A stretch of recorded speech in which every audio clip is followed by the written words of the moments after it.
자, 이번 시간은 교재 307쪽에 있는 중개대상물 확인설명서 작성실무인데요. 두 문제가 나옵니다. 근데 이 중개대상물 확인설명서 작성실무는 그 중개대상물의 종류가 네 종류가 있는데 그 네 종류의 어떤 내용을 어떻게 기재하는지 이와 같은 내용이 해마다 두 문제가 나오는데 이거 암기하고 있어야지만 문제를 풀 수 있습니다. 한번 정리해 드릴게요.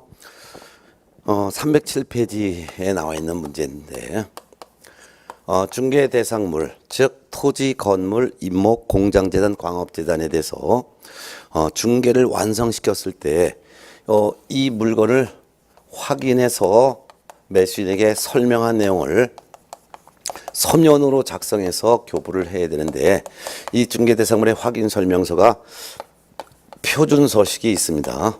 표준서식이 있고 이 표준서식에 따라서 확인해서 설명한 내용을 서면으로 작성해야죠.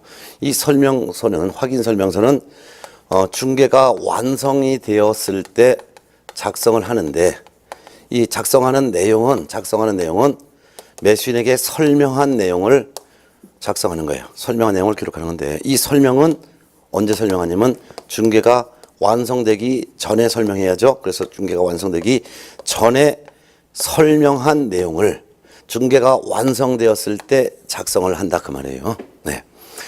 자, 그러면 이걸 누가 설명하고 누가 작성해야 되냐? 설명이건 작성이건 전부 다가 개공이 해야 됩니다. 개공. 근데 개공의 종류는 세 종류가 있죠. 법개공, 공개공, 부개공. 근데 법개공인 경우에는 대표자가 대신 작성해야 되고 분사무소에서는 책임자가 대신 설명도 하고 책임자가 대신 작성도 해야 될 의무가 있게 되는 것이죠.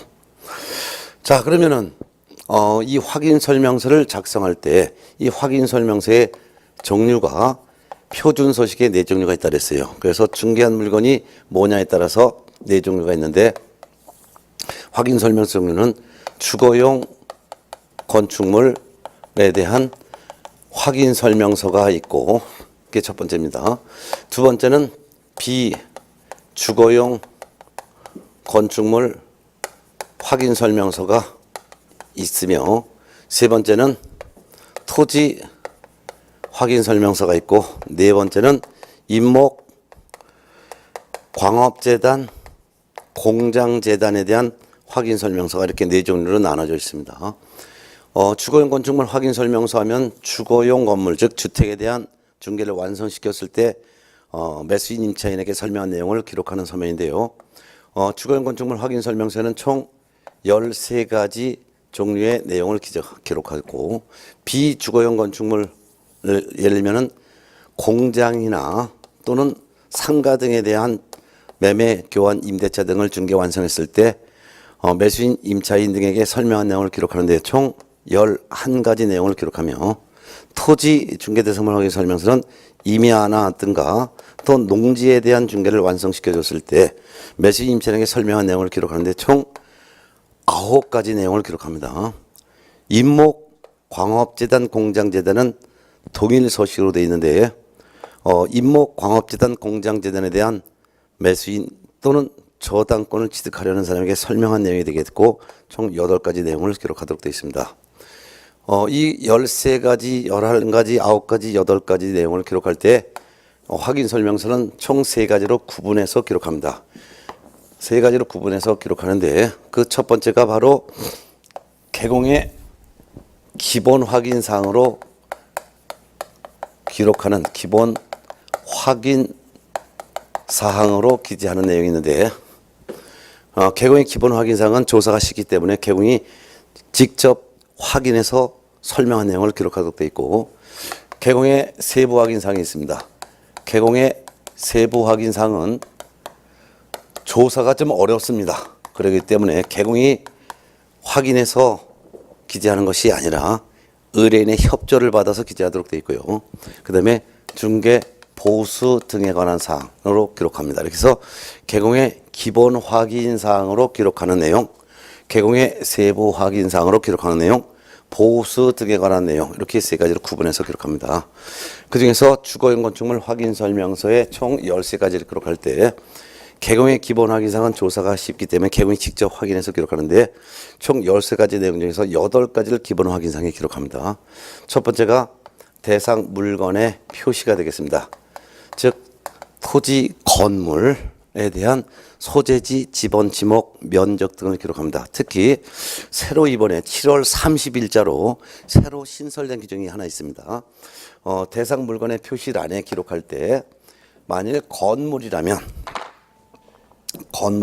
분필이 노란 게 저쪽에 있네요. 예. 그래서 건물이라면 대상 물건 표시란에 건축물이라면 이때 건물인 경우에는 새로 신설된 것이 예전에는 건축물의 건축연도, 증축연도, 구조, 면적, 용도, 방향 등을 기록하는 것이었는데 그뿐만 아니라 추가로 기재할 사항이 하나 새로 신설이 되었습니다.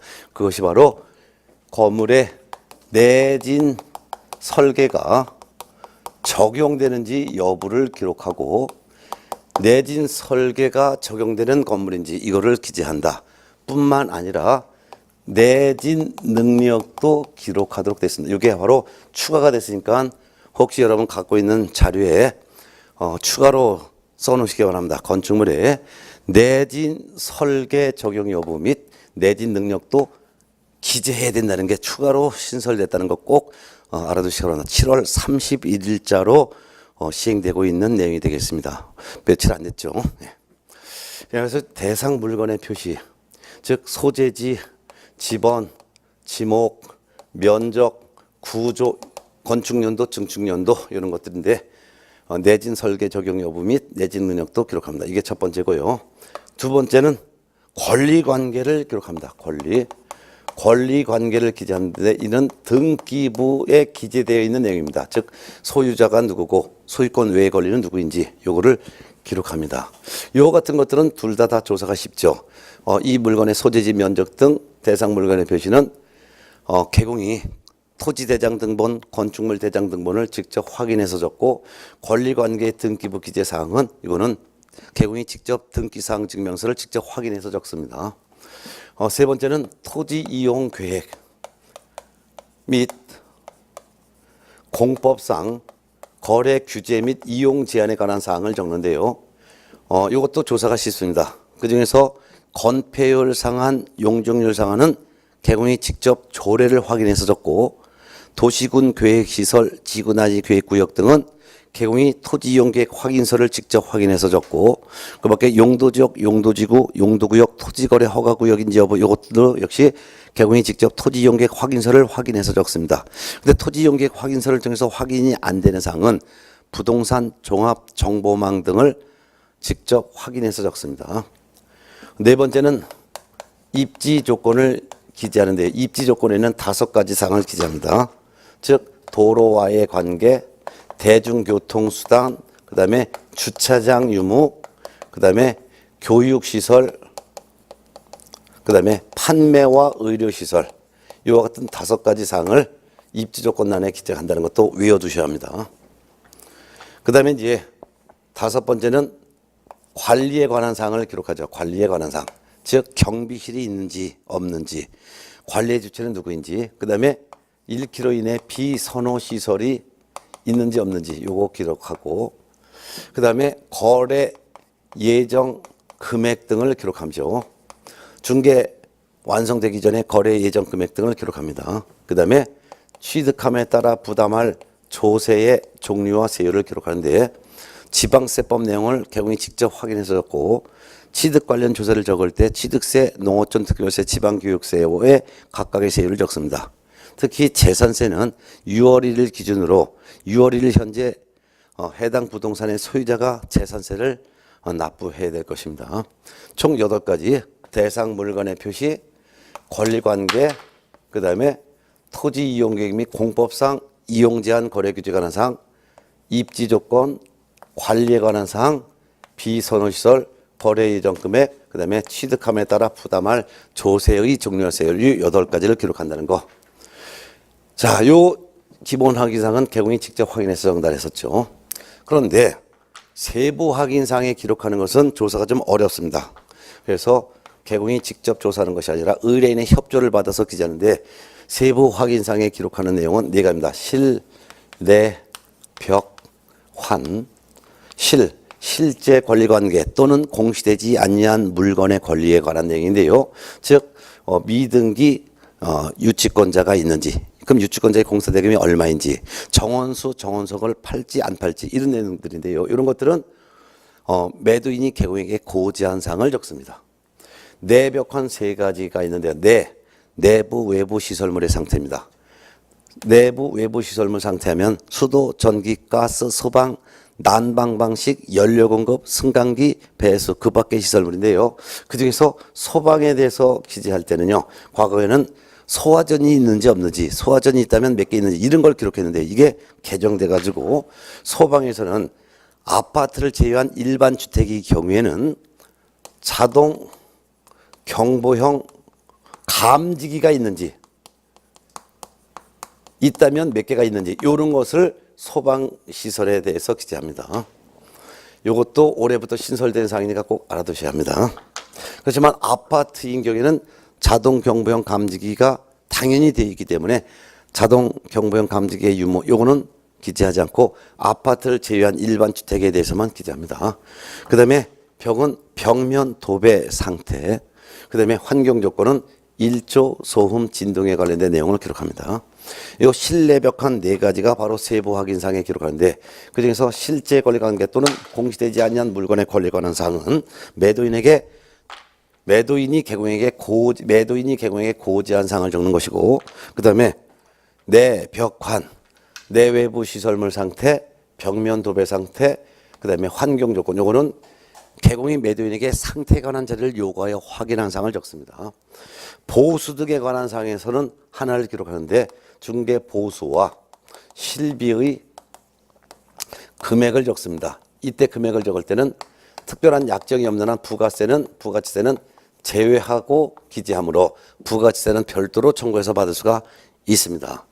근데 금액뿐만 아니라 보수의 산출 내역도 기재합니다. 이때 산출 내역은 거래 예정 금액을 기준으로 산출합니다. 그래서 거래 예정 금액을 기준으로 산출하기 때문에 거래 예정 금액 곱하기 보수 요율은 이렇게 곱하면 산출 내역이 적히게 되는 거죠.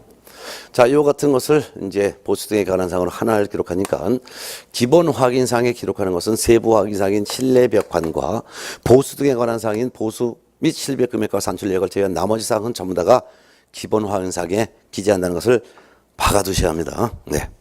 그 다음에 이제 비주거용 건축물 확인 설명서에 기재하는 것은 11가지인데 공장입니다. 그러면 주거용에 비해서 두 가지가 빠지는데 빠지는 것이 바로 어떤 걸 말씀하냐. 공장 자체가 비선호시설입니다. 따라서 비주거용 건축물 확인 설명서에는 비선호시설 요거를 기재하지 않습니다. 공장 자체가 비선호시설이기 때문이죠.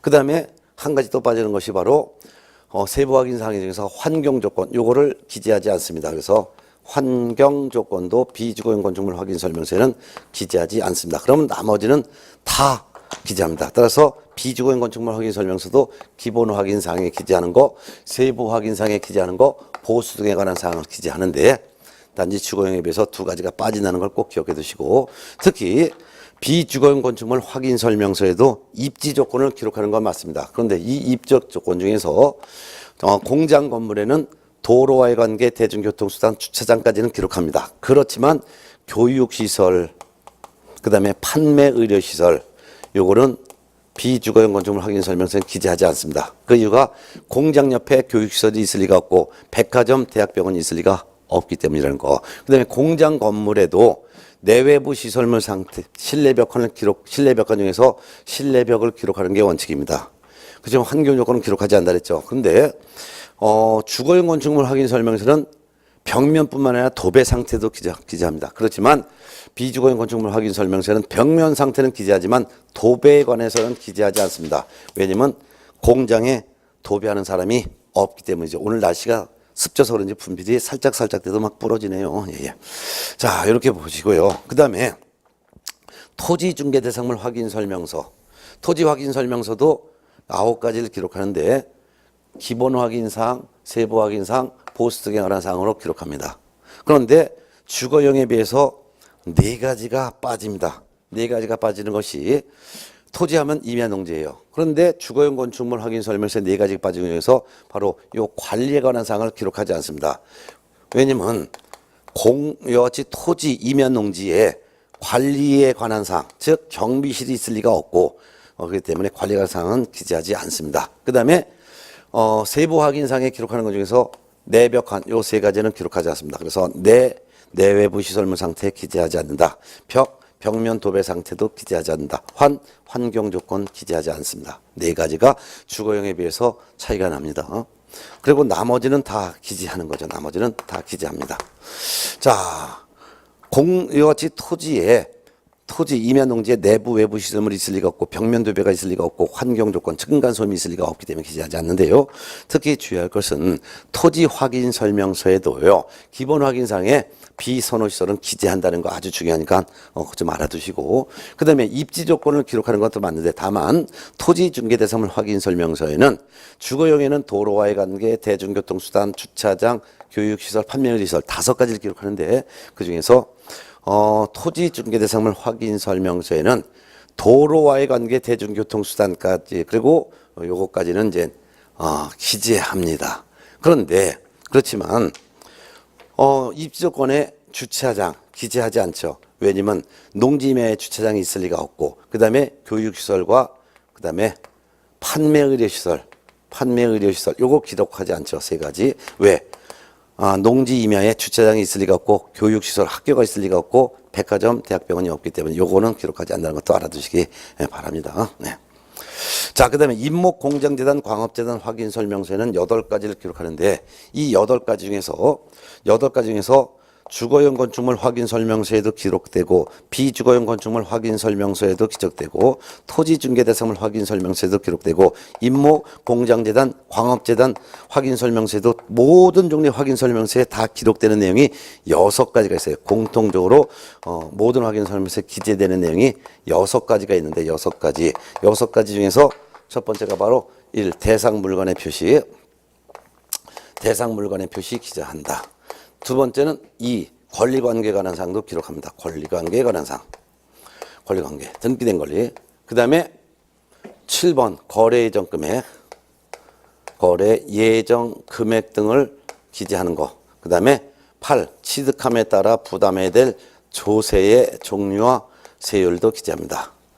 그 다음에 이제 세부 확인상에서 실제 권리관계 또는 공시되지 아니한 물건의 권리 기록하고 그 다음에 보수 등에 관한 사항 기록합니다. 그래서 보수 및 실비 등에 대해서 기재합니다.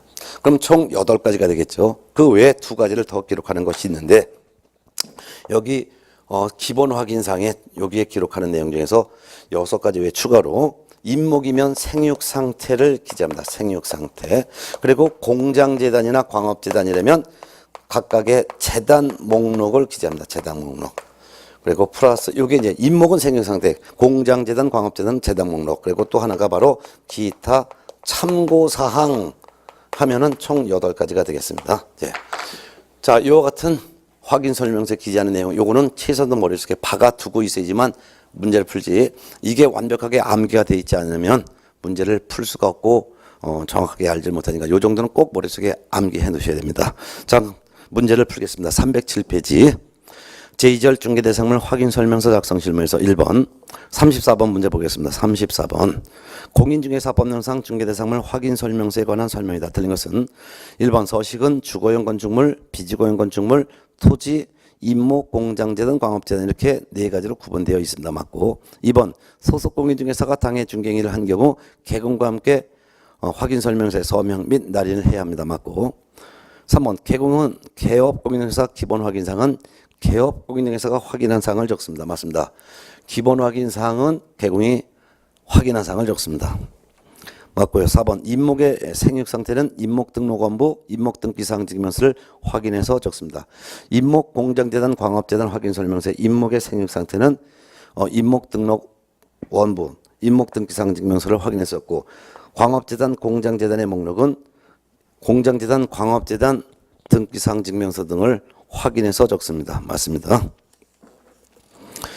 5번 임목 광업재단, 공장재단 소식에는 입지 조건에 관한 사항의 기재란이 없습니다. 맞습니다. 입지 조건에 관한 사항은 주거용, 비주거용 토지 확인 설명서는 있지만 임목, 공장재단, 광업재단 확인 설명서는 대상 물건의 표시, 권리관계, 거래 이전 금액, 취득조세, 실제 권리관계, 수수, 주고수, 생육상태 재단 목록, 기타 참고사항 이것만 기록되어 있지 입지 조건 등은 임목, 광업재단, 공장재단 확인 설명서의 기재란이 없습니다. 정답은 틀린 게 없습니다. 그래서 전부 다 옳은 집이 되겠습니다. 그래서 34번엔 틀린 게 없습니다. 그래서 답은 없다. 이거 제가 수정표를 좀 다 자료 올려드린 거 다 출력 뽑으신 걸로 알겠습니다. 네. 자, 그 다음에 35번 문제는 여러분이 직접 풀어 보시고요. 그 다음에 한 장 넘어가서 36번 문제 보도록 하겠습니다.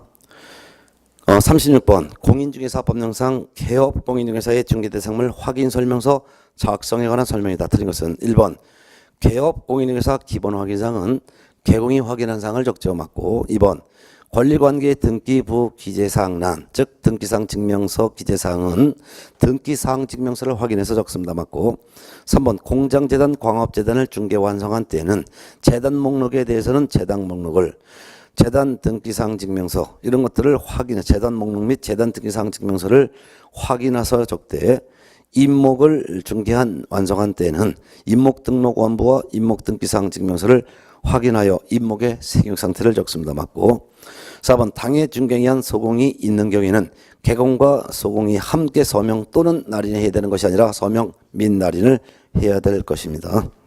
확인 설명서와 거래계약서 두 가지 서류는 개공과 당해 중개에 의한 소공이 함께 서명 및 날인해야 합니다. 그렇지만 거래 당사자는 서명 또는 날인하면 됩니다.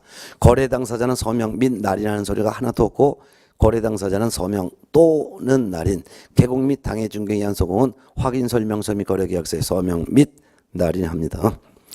정답은 4번이고요. 5번 중개보수는 의뢰인과 개공이 서로 협의해서 결정한 금액을 적습니다. 맞는데 이때 중개보수 산출액은 거래 예정 금액을 기준으로 계산해서 적습니다. 맞습니다. 틀린 것은 4번이죠. 37번 문제 봅니다. 공인중개사법령상 개공이 주거용 건축물의 중개대상을 확인 설명서에 기재할 기본 확인 사항 중에서 입지 조건에 해당하지 않는 것. 주거용 건축물 확인 설명서에 기본 확인 사항에 입지 조건을 기재하는 것 5가지를 외워두셔야 합니다. 첫 번째는 도로와의 관계, 두 번째는 대중교통수단 유무, 그 다음에 세 번째는 주차장 유무, 네 번째는 교육시설, 다섯 번째는 판매 의료시설. 요 같은 것들이 주거용 건물 그 근방에 있는지 없는지 이거를 기재하는 것이죠. 1번 공원은 여기에 해당되지 않습니다. 정답은 1번입니다. 넘어갑니다.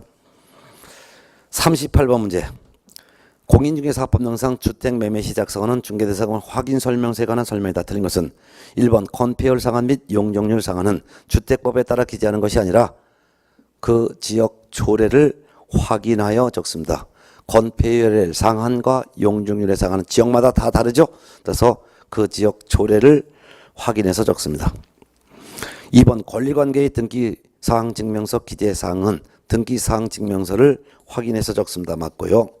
3번 도시, 군 계획시설, 지구 단위 계획구역은 개공이 확인해서 적습니다. 맞습니다. 기본 확인사항이기 때문에 개공이 확인해서 적는데요. 확인하는 방법은 도시군 계획시설, 지구 단위 계획구역은 토지 이용계획 확인서를 확인해서 개공이 확인해서 적습니다. 토지 이용계획 확인서를 통해서 확인할 수 없다면 부동산 종합정보망 등을 개공이 확인해서 적습니다. 맞고요. 4번 환경조건은 개공의 세부 확인사항이다. 환경조건은 개공의 세부 확인사항. 세부 확인사항은 실내 벽환 맞죠? 환경조건 세부 확인사항 맞습니다. 특히 세부 확인사항 중에서 환경조건에 기재하는 것은 일조량, 소음, 진동이라는 것도 외워두셔야 합니다. 4번 주택 취득 시 부담할 조세의 종류 및 세율은 개공이 지방세법 내용을 확인해서 적으며 재산세는 6월 1일 기준 대상물건 소유자가 납세 의무를 부담합니다. 맞습니다. 정답은 틀린 거 1번입니다. 39번 주거용 건축물 확인 설명서의 개공의 기본 확인사항이 아닌 것. 기본 확인사항이 아니면 세부 확인사항 또는 보수 등에 관한 사항이죠. 그럼 세부 확인사항은 실내 벽환 4가지고 보수 등에 관한 사항은 별도로 있습니다. 그걸 찾아보니까 1번 권리관계, 2 입지조건, 3 비선시설, 4 환경조건. 환경조건 세부 확인사항 실내 벽관에서 환 여기에 해당되죠. 정답은 4번이 되겠습니다. 그 다음에 40번 주거용 건축물 확인설명서의 기재사항 중 개공의 세부 확인사항에 기재하는 사항이 아닌 것.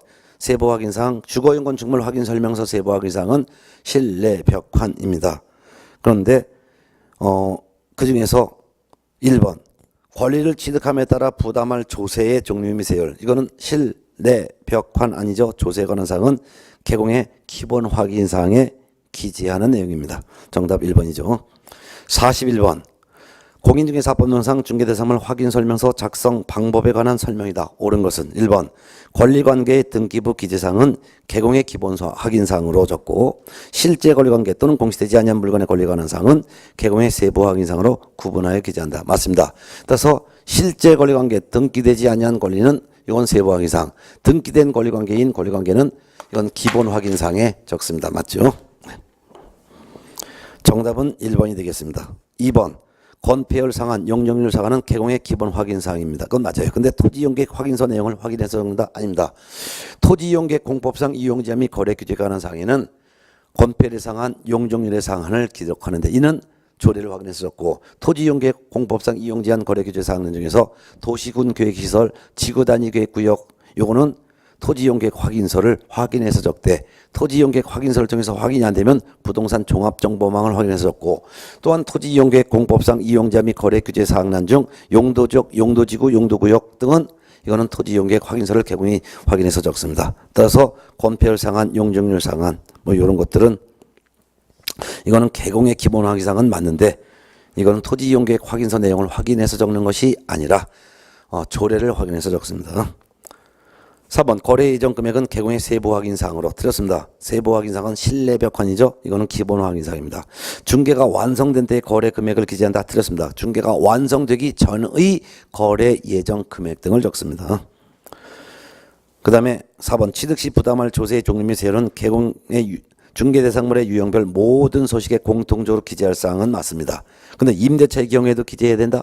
임차인은 취득세를 내지 않습니다. 따라서 임대차의 경우에는 취득함에 따라 부담할 조세의 종류 및 세율은 기재하지 않습니다. 그럼 모든 종류의 확인 설명서에 기재하는 건 8가지. 물, 권, 거, 세, 실, 수, 총 6가지가 됩니다. 물, 권, 거, 세, 실, 수. 외워두셨죠? 물, 대상 물건의 표시, 권, 권리관계, 거, 거래 예정 금액 등 세, 취득 관련 요세, 그 다음에 실제 권리관계 또는 공시되지 아니한 물건의 권리, 수, 중개 보수 실비. 요 6가지는 모든 종류의 확인 설명서에 다 기재합니다. 그런데 취득함에 따라 부담할 조세의 종류 및 세율은 임대차의 경우에는 기재하지 않습니다. 기재하지 않습니다. 그 다음에 5번 중개 보수는 법령으로 정한 요율 한도에서 의뢰인과 개공이 서로 협의해서 결정하며 여기까지 맞습니다. 근데 중개보수에는 부가치세가 포함된 것으로 본다? 포함되지 않은 것으로 봅니다. 부가치세가 포함되는 것으로 보는 것은 부동산 거래 신고에서 입주권 분양권 거래의 경우에 거래 가격을 기재할 때 입주권 분양권은 부가치세가 포함된 것으로 포함을 하여 부동산 거래 신고합니다. 그렇지만 부동산 거래 신고할 때 토지 건물인 경우에는 부가치세를 제외한 금액을 신고합니다. 그래서 부동산 거래 신고에서도 입주권 분양권에 대한 거래만 부가치세를 포함한 금액을 신고하고 토지 건물에 대해서 부동산 거래 신고할 때는 부가치세를 제외한 금액을 적습니다.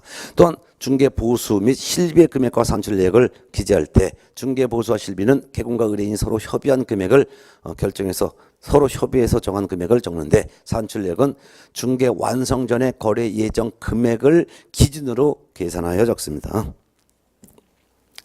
그리고 부가치세는 제외한 것으로 봅니다. 포함이 아니라 제외한 것으로 본다.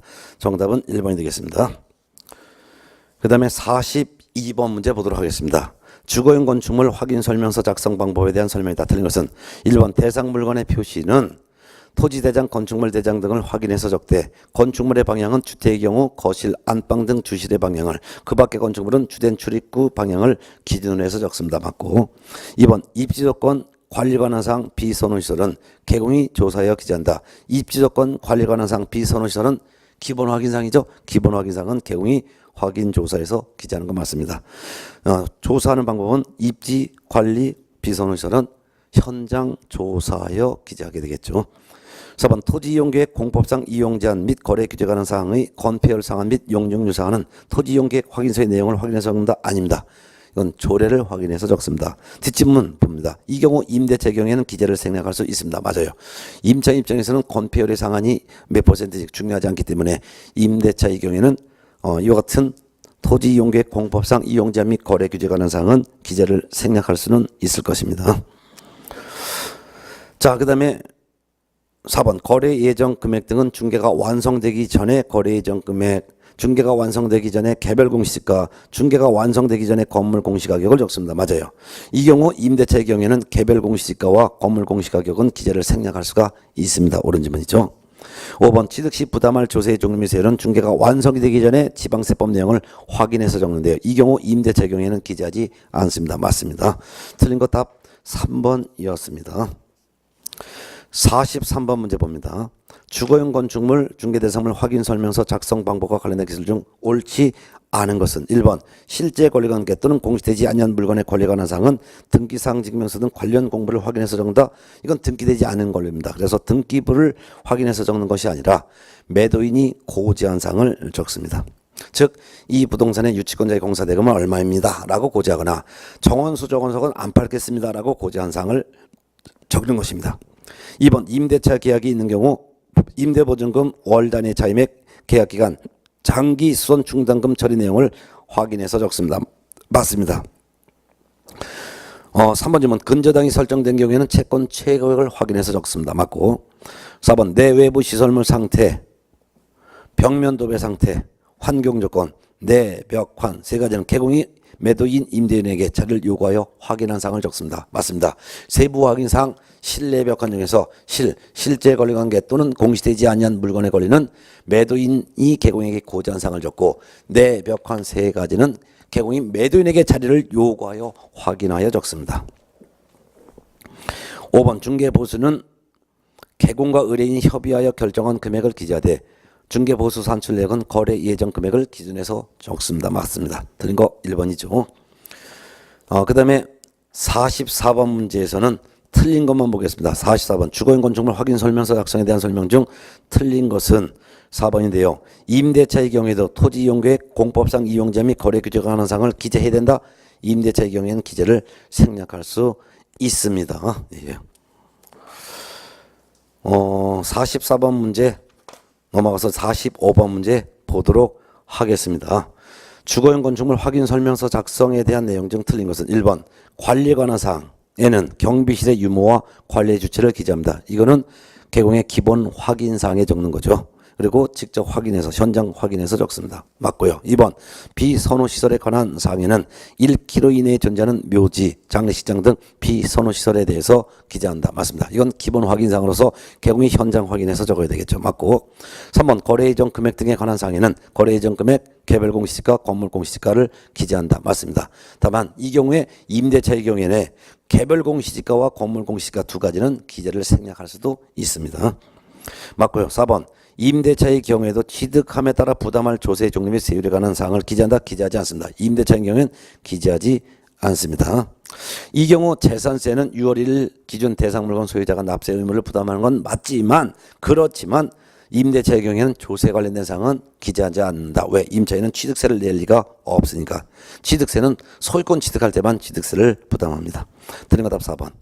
5번 실제 권리관계 또는 공시되지 아니한 물건의 권리에 관한 사항에는 등기되지 아니한 권리, 즉 유치권자가 공사대금 얼마 받으려고 주장하는 게 있다. 법정 사건에 부담을 받는다. 뭐 이런 것들. 및 정원수, 토지에 대한 부착된 조각물 등 소유권의 기속에 대하여 매도 의뢰인이 고지한 사항을 기재하는 거죠. 맞죠? 매도인이 진짜 소유자가 별도로 있다. 또는 유치권자의 공사대금 얼마에 달라고 주장하고 있다. 정원수 요거 안 팔겠다. 토지에 부착된 조각물 중에서 뭐 정원석 이런 거는 매도인이 안 팔겠다. 이렇게 고지한 사항을 기재한다. 맞습니다. 틀린 거 답 4번이죠. 46번. 개공이 주거용 건축물의 중개대상물 확인 설명서를 작성하는 경우 매도인으로부터 자료를 요구하여 기재할 수 있는 사항이 아닌 것. 매도인에게 자료를 요구하여 기재하는 것은 내벽환, 내부 외부 시설물 상태, 벽면 상태, 도배 상태, 환, 일조량, 소음, 진동에 관련된 환경 조건입니다. 결국 5번을 보면 비선호시설. 이거는 내벽화는 아닙니다. 이거는 세부 확인사항입니다. 그래서 비선호시설, 즉 근방에 공동묘지, 장시장이 있는지 이거는 기본 확인사항인데 이거를 공동묘지가 근처에 있는지, 묘지가 있는지, 장시장이 있는지 이거를 자리를 요구하여 적는 게 아니죠. 정답은 1번이 되겠습니다. 그 다음에 47번 문제. 47번 문제부터는 비주거용 건축물 확인 설명서에 대한 내용이 되겠습니다. 47번 비주거용 건축물의 중개대상물 확인 설명서에 기재하는 내용에 관한 설명 중 틀린 것은 1번 환경 조건 기재하지 않는다. 비주거용 건축물은 공장 자체가 나쁜 환경. 따라서 소음 그런 거 당연히 공장은 소음 투성입니다. 따라서 환경 조건 기재하지 않는 거 맞습니다. 2번 벽면 상태는 기재합니다. 그렇지만 공장에 도배하는 사람이 없기 때문에 도배 상태는 기재하지 않습니다. 맞고요.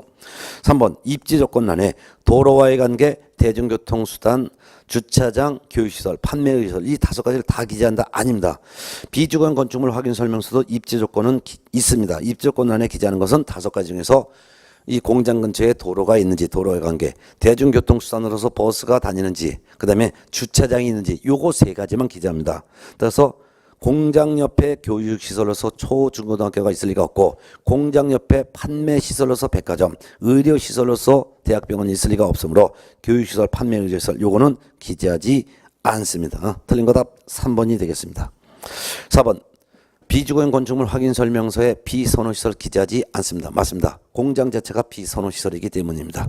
5번 임대차 계약이 있는 경우 임대보증금, 원래인 차림에 그 다음에 계약기간, 장기수선 중단금 처리 등도 확인해서 적습니다. 맞고 이때 장기수선 중 중단금 처리 내역은 보통 아파트 경우에 있죠. 근데 공장도 아파트형 공장이 있습니다. 그래서 간혹 가다 보면 서울 같은 경우에도 구로 지역에도 아파트형 공장이 있고 뭐 경기도 지역에서도 경기도 백석동 인근 지역에는 아파트형 오피스텔처럼 아파트형 공장이 있습니다. 이런 경우에 그 장기수선 충당금 요것도 내기 때문에 그것도 장기수선 충당금의 처리 내용도 기재하는 거 맞습니다. 자, 48번 문제 봅니다. 비주거용 건축물 중개대상물 확인 설명서 작성 시 개공의 세부 확인 사항이 아닌 것.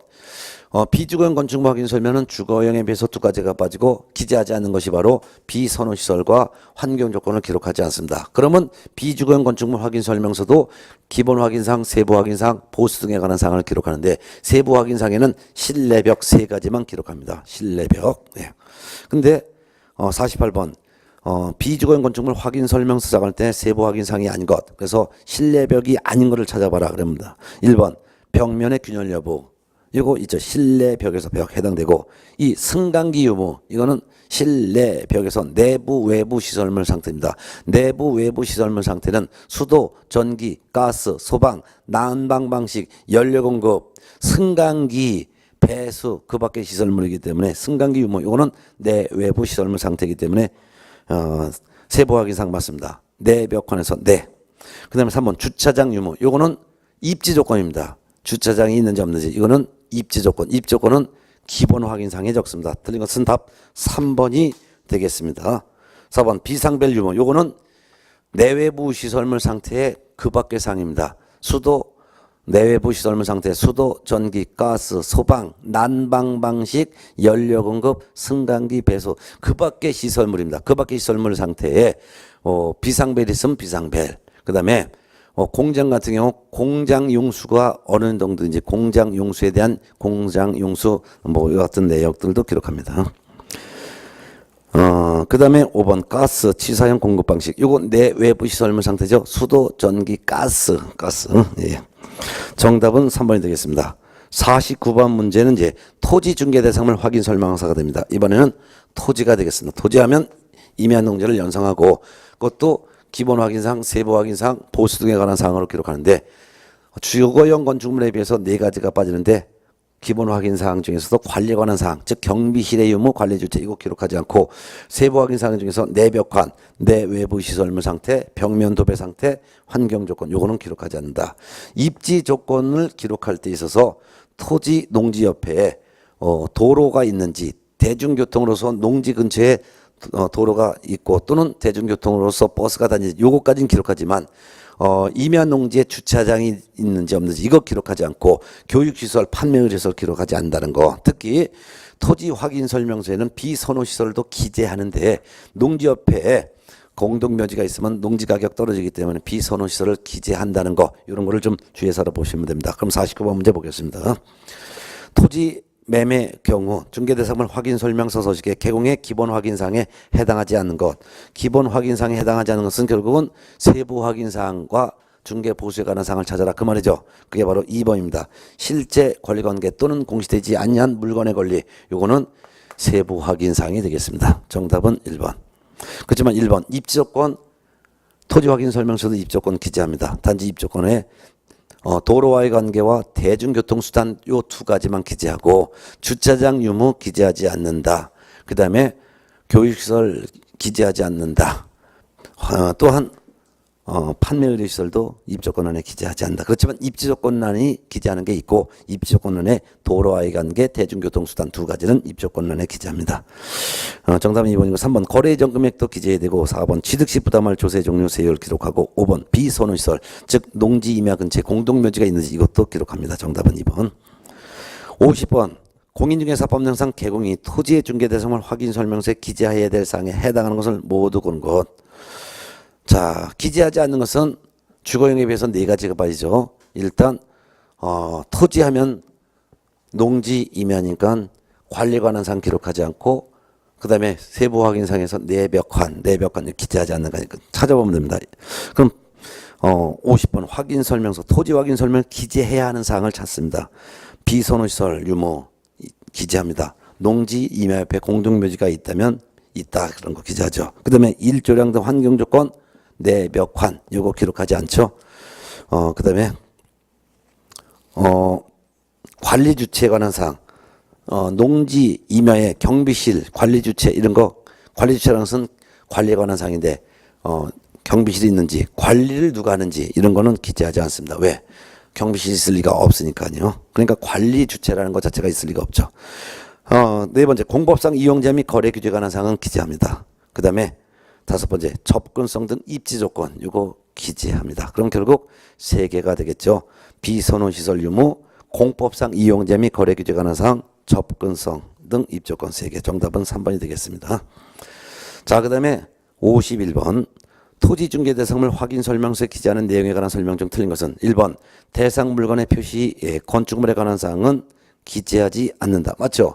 토지에는 건축물이 있을 리가 없기 때문에 대상 물건의 표시하는 토지에 대해서만 기재하지 건축물에 대한 내용은 농지 임야에 건축물은 없으니까 건물에 대한 사항은 기재하지 않습니다. 맞습니다. 2번 관리에 관한 사항, 내외부 시설면 상태, 벽면 도배 상태 기재하지 않는 것도 맞습니다.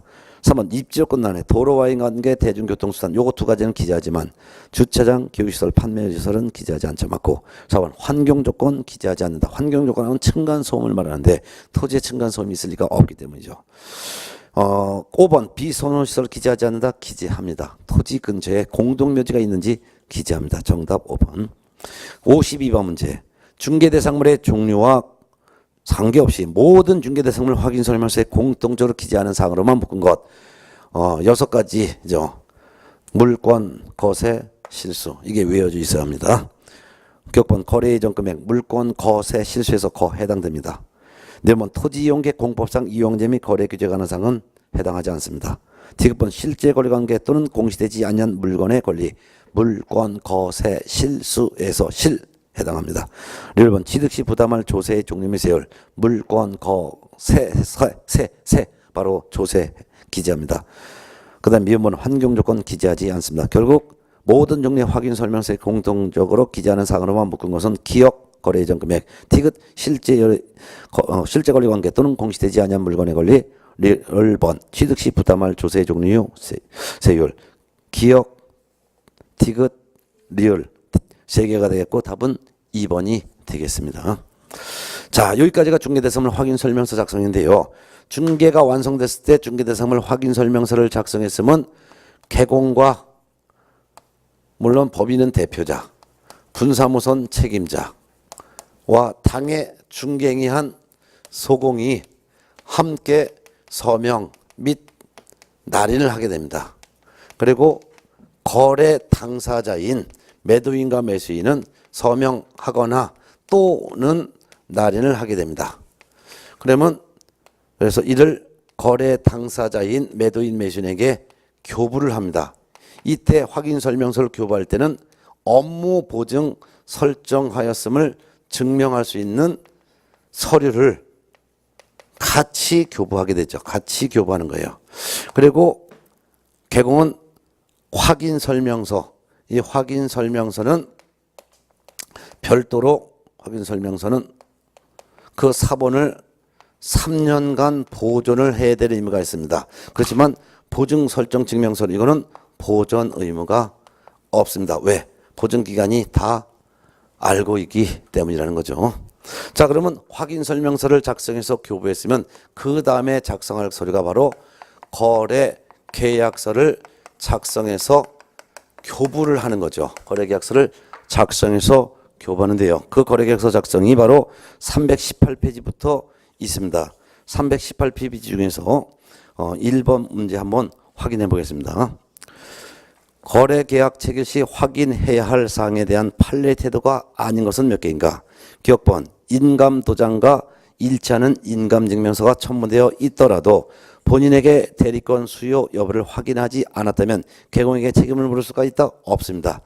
인감 증명서는 공신력이 있기 때문에 인감 도장과 일치되는 인감 증명서가 첨부되어 있다면은 이때는 대리권 수요 여부를 확인해 볼 의무가 없습니다. 그래서 인감 도장과 일치하는 인감 증명서가 첨부되어 있다면은 이때는 본인에게 대리권 수요 여부를 확인하지 않아도 책임을 물을 수가 없습니다. 이때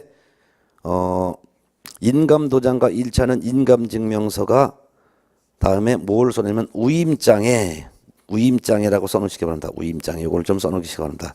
그래서 인감 도장과 일치하는 인감 증명서가 우임장애 같이 첨부되어 있다면은 본인에게 대리권 수요를 확인하지 않았어도 책임을 물을 수가 있다가 아니라 없다라고 해야 될 것입니다. 그래서 없다. 기억번 틀렸습니다. 니은번 이미 대리에 있어서 대리권 수요는 대리권의 범위는 수령 대리권을 포함한 것으로 본다. 맞습니다. 그 말은 계약 체결에 대한 대리권뿐만 아니라 계약금 중도금의 대금 수령 권한도 대리인에게 있는 것으로 본다. 그 말이죠. 맞고요. 디귿번 부동산의 소유자로부터 매매 계약을 체결할 대리권을 수여받은 대리는 특별한 사정이 없는 한은 그 매매 계약에서 약정한 바에 따라 중도금, 잔금을 수령할 권한까지 있는 것입니다. 맞습니다. 그게 바로 대리권의 범위는 수령 대리권을 포함한 것으로 본다라는 뜻이죠. 맞고. 1번 개업 공인중개사로부터 개업 공인중개사로서 매도 의뢰인이 알지 못하는 사람인 경우 필요한 때는 등기 권리증의 소지 여부와 그 내용을 확인하고 조사해야 될 주의 의무가 있습니다. 맞습니다. 본래 개공은 부동산 소유자가 만들어지는 부동산 등기부와 주민등록증을 대조하여 확인하면 되는 거지만 다만 매도 의뢰인이 알지 못하는 사람인 경우에는 등기 권리증의 소지 여부와 그 등기 권리증도 확인 조사해 보아야 될 주의 의무가 있다는 것이 판례 입장입니다. 맞습니다.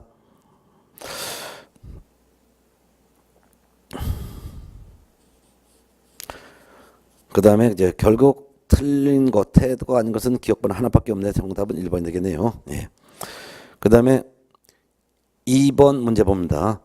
거래계약서 작성 시 유의사항으로서 틀린 것은 1번 미성년자는 혼인을 하면 성년으로 이제되기 때문에 미성년자는 자기 소유 부동산을 단독으로 처분할 수 있습니다. 맞습니다. 그렇기 때문에 미성년자가 자기 부동산 처분할 때 혼인을 한 미성년자라면 부모의 동의 받지 않고 계약을 할 수 있으므로 부모의 동의를 확인할 필요가 없는 것입니다. 맞고.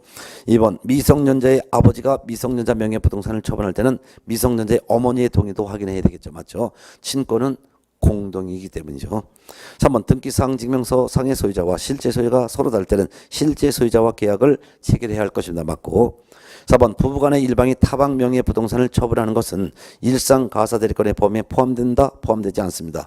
일상가사대리권에 포함되는 것은 생활비, 교통비, 의료비 또는 교육비 등이 해당되는 것이지 부동산의 처분에 대한 내용은 일상가사대리권에 포함되지 않습니다.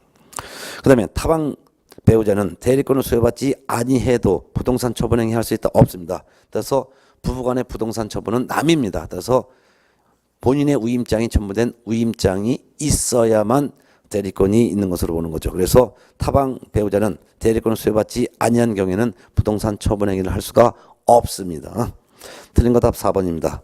5번 법인과 계약을 체결할 때는 법인의 대표자 개인의 지위에서가 아니라 법인 대표자로서의 지위에서 대표자 개인의 지위에서가 아니라 법인의 대표자로서의 지위에서 계약을 체결해야 된다 그 말이죠. 맞습니다. 정답은 4번이 되겠습니다. 그 다음에 3번 문제 보겠습니다. 거래계약서 작성과 관련하여 개공이 확인해서 설명한 내용 중 틀린 것은 1번 후견이 거래 당사자의 지위에 놓이는 경우 후견이라는 것은 피성년 후견인 또는 피한정 후견인을 대신해서 계약을 하는 사람을 법정 대리인이 되어 후견이라고 합니다. 거래 당사자 지위에 놓이는 경우 개공은 후견 감독인의 동의를 확인해야 됩니다. 맞습니다.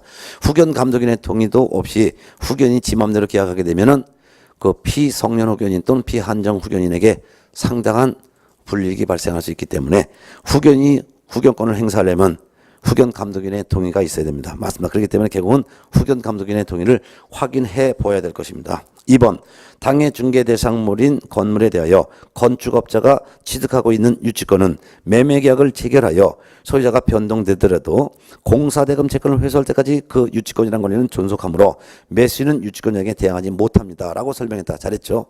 그래서 이 부동산을 매수한 사람은 유치권자에게 공사대금을 변제할 책임을 지게 되는 것입니다. 맞죠? 3번 피성년 후견인이 후견인의 인감증명서가 첨부된 동의서를 제시하더라도 피성년 후견인과의 계약 체결을 중개해서는 안 됩니다. 맞습니다. 참고적으로 미성년자 또는 피한정 후견인은 법정 대리인의 동의가 있다면 직접 계약을 체결할 수 있습니다. 그렇지만 피성년 후견인은 법정 대리인의 동의가 있다 하더라도 계약을 체결할 수가 없습니다. 따라서 피성년 후견인의 인감증명서가 첨부된 동의서를 제시하더라도 개공은 피성년 후견인과의 계약 체결을 중개해서는 안 될 것입니다. 맞고요. 4번 상속재산은 공동소유 중에서도 공유물이 됩니다. 상속재산 거래에 있어서 공동상속인 중 한 사람이 당의 재산을 처분하고자 할 때는 상속인 전원의 동의를 받아야 한다. 맞습니다. 공유물 처분은 공유자 전원의 동의를 받아야 되기 때문이죠. 맞죠? 5번 매매계약을 체결한 후 중도금 지급을 한 다음에 매도인의 과실 없이 목적 부동산인 건물에 균열이 있는 등 물리적인 하자가 발생한 경우에는 매도인에게 담보 책임을 물을 수가 없다. 있습니다.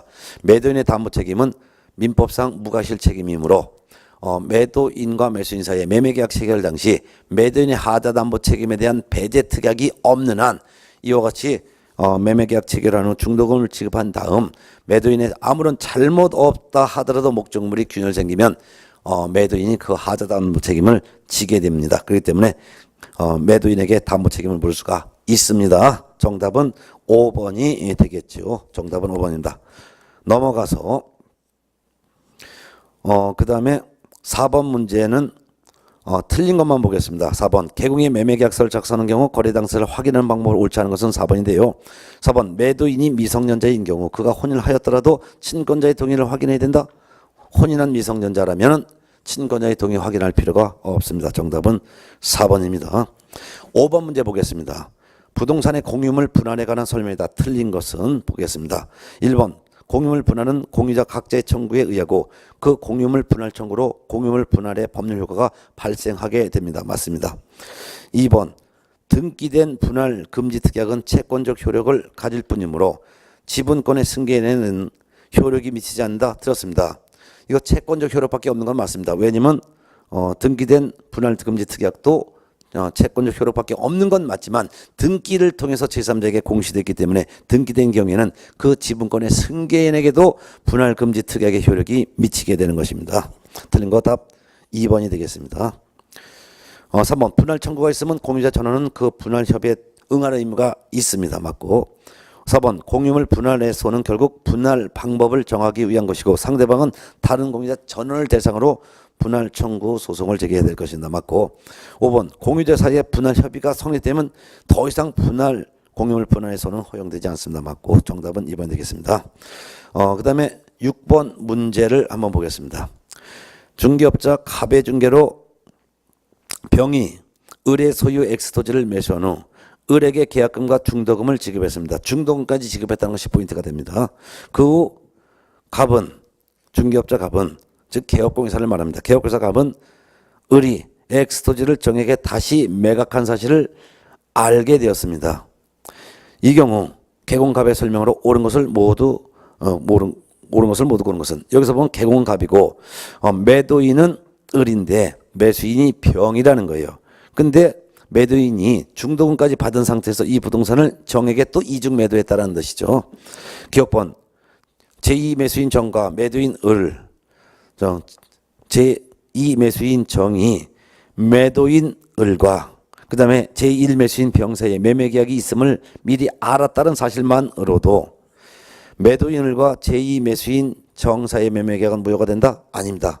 제2 매매계약이 무효가 되려면 제1 매매를 알고 있는 제2 매수인이 이러한 사실을 알고 있음에도 불구하고 매도인에게 자기에게 팔 것을 적극 종용하여 제2 매매계약이 이루어진 경우에만 무효입니다. 이를 매도인의 배임 행위에 제2 매수인이 적극적으로 가담한 경우에만 무효가 된답니다.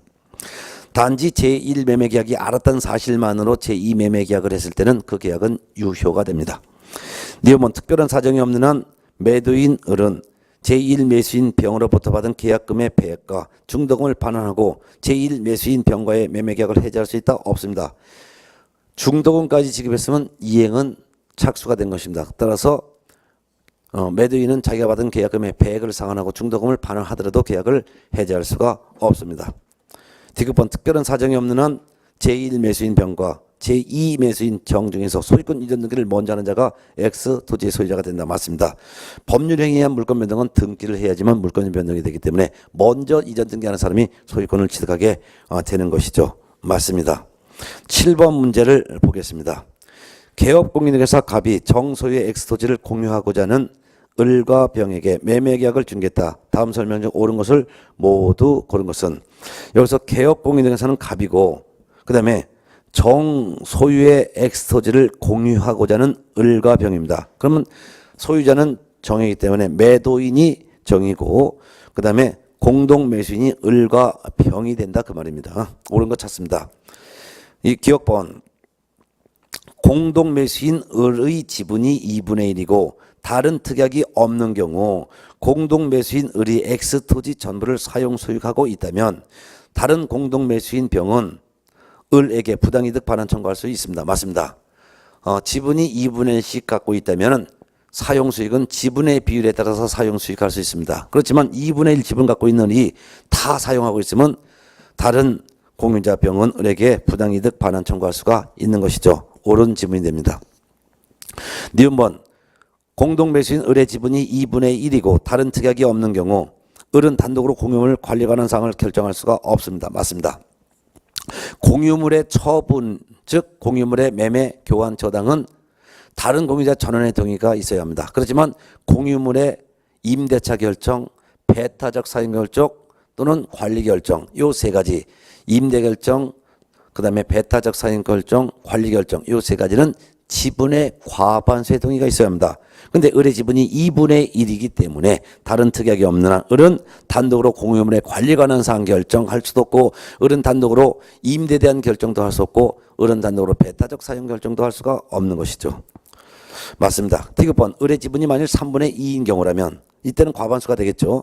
을은 X토지의 특정된 부분을 배타적으로 사용하는 결정을 할 수가 이때는 있습니다. 왜? 지분의 과반수가 있기 때문에.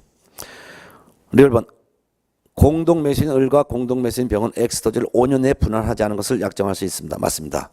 공유물은 분할하지 않은 것을 약정할 수 있는데 5년 범위 안에서 분할하지 않기로 약정했을 때 그 약정은 효력이 있습니다. 참고적으로 합유인 경우에 주의하시기 바랍니다. 합유인 경우에는 합유 지분이건 합유물이건 전원의 동의가 있어야지만 처분할 수 있고 합유물은 분할할 수가 없다는 것도 알아둬야 되겠죠. 정답은 다 맞으니까 5번이 되겠습니다. 8번과 9번 문제 같은 경우는 여러분이 직접 풀어보시면 될 것 같습니다. 그 다음에 324페이지 부동산 중개 활동에 대한 내용이 있는데요. 부동산 중개 활동에 대한 내용에 대해서는 우리가 다음 시간에 보도록 하겠습니다.